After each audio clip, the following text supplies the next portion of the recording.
मौसम बहुत ही ज़्यादा ख़राब है, बहुत ही ज़्यादा ख़राब है। पिछले 2 दिनों से मेरे स्थान के आसपास का मौसम बहुत ही ज़्यादा ख़राब है। मोक्ष मार्ग पर अगर आप चलते हैं तो उसके बाद आपको इन सभी देव सत्ताओं की वास्तविक फॉर्म का पता लगेगा। आपको ये भी पता लगेगा कि जो ब्रह्मा, विष्णु, महेश, लक्ष्मी, पार्वती, सरस्वती हैं, वो कोई 6 या फिर बहुत सारे नहीं हैं। वास्तव में ये सभी एक ही हैं और वो देव सत्ताएं हैं। वो सूक्ष्म शरीर बनाना जानते हैं, लेकिन हमारे फिजिकल वर्ल्ड में इंसान ये समझते हैं कि शिव और पार्वती कोई 2 तत्व हैं, ब्रह्मा और सरस्वती कोई 2 तत्व हैं, या फिर विष्णु जी और लक्ष्मी 2 अलग अलग तत्व हैं। वास्तव में ये कोई 6 नहीं हैं, ये एक ही हैं। इवन जो श्री कृष्ण हैं, उनको भी अगर मैं मिलाऊं तो ये सब मिला के कोई 7 नहीं हो जाते हैं। ये सब ही एक ही हैं। जैसा कि इन सभी देव सत्ताओं को आपने पुराणों में, ग्रंथों में या फिर टीवी सीरियल्स में ये कहते हुए भी सुना होगा कि मैं ही शिव हूँ, मैं ही ब्रह्मा हूँ, मैं ही पार्वती हूँ, मैं ही लक्ष्मी हूँ, मैं ही सरस्वती हूँ, या फिर मैं ही सर्वत्र और सर्वज्ञ हूँ। इन देव सत्ताओं को हमारे इस पृथ्वी लोक का पालन पोषण या फिर संहार करने के लिए अपनी इस दोहरी फॉर्म के साथ लीलाएं करनी होती हैं। वास्तव में जो त्रिदेव हैं या फिर जो त्रिदेवियां हैं, वो कोई 6 नहीं हैं, वो सिर्फ एक ही है। जैसा कि मुझे एक कमेंट आया था कि शायद आप शादी करके फंस गए हैं। मतलब जो शादियां होती हैं वो कोई महातांत्रिक प्रयोग नहीं, एक बहुत ही अच्छी व्यवस्था है। आपके कहने का ये मतलब है। इसके साथ ही कमेंट में उन्होंने ये भी लिखा था, अगर शादियां अच्छी नहीं होती तो शिव के साथ पार्वती नहीं होती, ब्रह्मा के साथ सरस्वती नहीं होती, या फिर विष्णु जी के साथ लक्ष्मी जी नहीं होती। तो वो देव सत्ताएं हैं। इंसानों ने इस फिजिकल वर्ल्ड में सरवाइव करने के लिए शादियां करना शुरू कर दी, तो देव सत्ताओं ने भी इंसानों को उसी के अकॉर्डिंग अपने अवतार बनाकर दिखाए हैं। वास्तव में ब्रह्मा जी ने, विष्णु जी ने या फिर भगवान शिव ने कोई शादी नहीं की थी, क्योंकि ब्रह्मा, विष्णु, महेश, पार्वती, सरस्वती या फिर लक्ष्मी कोई 6 नहीं है, वो सिर्फ एक ही है। तो आप शादी करके फंस गए, तो अपनी शादी को जायज ठहराने के लिए आप देव सत्ताओं का सहारा क्यों ले रहे हैं? आप इंसान हैं और वो देव सत्ताएं हैं, और इन्हीं देव सत्ताओं की ऊंची वाली फॉर्म परम तत्व परमात्मा तक जाती है। आपके लिए यही वाला फिजिकल वर्ल्ड आखिरी सच है, तो आपने शादियां करने का चुनाव भी किया, और शादियां जो कि वास्तव में महातांत्रिक प्रयोग होती हैं, आप वो मानने को तैयार नहीं। तो अपनी शादियों को जायज ठहराने के लिए आप देव सत्ताओं का सहारा लेने लग गए कि भगवान शिव ने शादी नहीं की थी क्या, ब्रह्मा जी ने शादी नहीं की थी क्या, विष्णु जी ने शादी नहीं की थी क्या?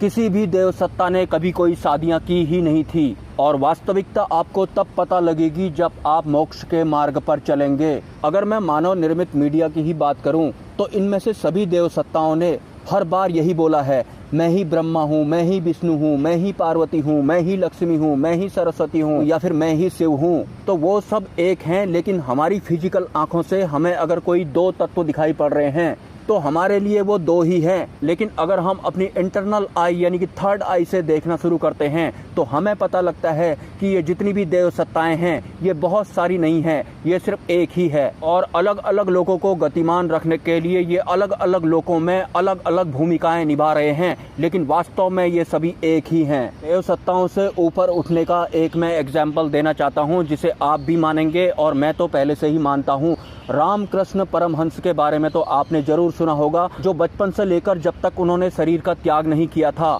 माता काली के सानिध्य में वो रहते थे, माता काली से वो बात करते थे, माता काली उनके साथ खाना भी खाया करती थी। तो कैसा रिश्ता रहा होगा रामकृष्ण परमहंस जी का और माता काली का। और जो ये सिद्ध पुरुष होते हैं, इनको इनके परिवार के लोग ही नहीं समझ पाते हैं, बाहरी तत्वों की तो बात ही अलग है। रामकृष्ण परमहंस जब प्रवचन दिया करते थे तो बहुत ज्यादा लोग उनके घर के सामने इकट्ठा हो जाया करते थे, लेकिन वो अचानक से प्रवचन छोड़कर अंदर जाकर दाल चावल खाने लग जाते थे। उसके बाद बाहर आ जाते थे, थोड़ा प्रवचन देते थे, उसके बाद फिर से अंदर जाकर के दाल चावल खाने लग जाते थे। तो ये सब उनकी वाइफ को बिल्कुल भी पसंद नहीं आता था और उनको ना ही समझ में आता था। वो बार बार रामकृष्ण परमहंस से यही कहते रहती थी, आपकी इतनी इज्जत है समाज में, आप बार बार इस तरह की टुच्ची हरकत क्यों करते हो, बार बार प्रवचन छोड़कर अंदर दाल चावल खाने क्यों जाते हो। तो माता काली जो है वो रामकृष्ण परमहंस के लिए सदृश्य रहती थी। लेकिन रामकृष्ण परमहंस मोक्ष मार्ग पर भी चल रहे थे। तो मोक्ष मार्ग का तो आपको पता ही है,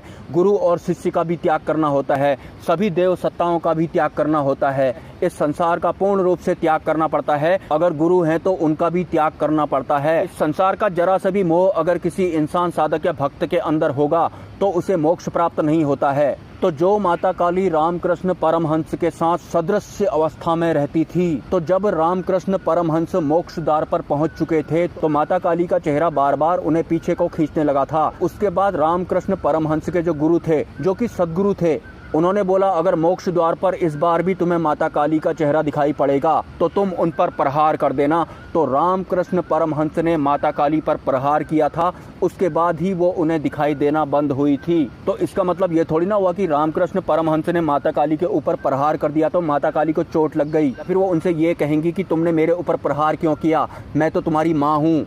तो मोक्ष मार्ग पर अगर कोई साधक चलता है तो उन्हें देव सत्ताओं के मोह का भी पूर्ण रूप से त्याग करना पड़ता है, जैसा कि रामकृष्ण परमहंस ने किया था। अगर आपने इसी फिजिकल वर्ल्ड में सरवाइव करना चुना है, बार बार इसी फिजिकल वर्ल्ड में आने का चुना है, या फिर शादियां करने का चुना है, तो आप कह सकते हैं कि ब्रह्मा जी ने भी तो शादी की थी, विष्णु जी ने भी तो शादी की थी, भगवान शिव ने भी तो शादी की थी, जबकि वास्तव में उन्होंने शादियां नहीं की थी। शादी तो आपने की है। आपने इस फिजिकल वर्ल्ड में यही वाली व्यवस्था का चुनाव किया है, तो फिर आपको उन देव सत्ताओं की भी शादी वाली फॉर्म ही पसंद आ रही है। अगर आप मोक्ष मार्ग चुनते हैं और भगवान शिव और माता पार्वती अगर सदृश्य आपके समक्ष रहते हैं, तो उनकी इस फिजिकल वर्ल्ड को गतिमान रखने वाली जो फॉर्म है, उस फॉर्म पर भी आपको प्रहार करना पड़ेगा, तब जाकर ही आपको परम तत्व परमात्मा की प्राप्ति होगी। और अगर आप ऐसा करते हैं तो इसका मतलब ये थोड़ी ना है कि भगवान शिव और माता पार्वती आपसे कहेंगे कि तू तो मेरा बच्चा है, तूने मेरे ऊपर प्रहार क्यों किया, या फिर कोई अन्य देव सत्ता आपको रोकने वाली थोड़ी ना है कि तुम मोक्ष मार्ग पर मत चलो, या फिर सर्वत्र सर्वज्ञ ऊर्जा वाले निराकार परमात्मा में मत मिलो।